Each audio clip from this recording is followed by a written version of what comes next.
Hello, मेरा नाम रवि कुमार, मैं मथुरा से रहने वाला हूँ।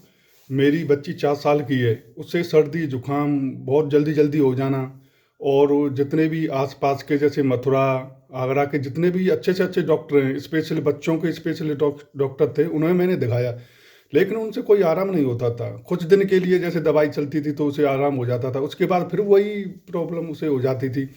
फिर मैंने ये ब्रोकोडल सिरप है, ये इसका मैंने ऐड देखा तो ये मैंने ऑनलाइन मंगाया। तो इससे मैंने अपने बच्ची को मतलब खिलाया, तो इससे 4-5 दिन में मेरी बच्ची को बहुत आराम मिला। तो इसे ऐसे लगा कि इसे कोई परेशानी है ही नहीं, इससे इतना आराम मिला कि मैं बता नहीं सकता।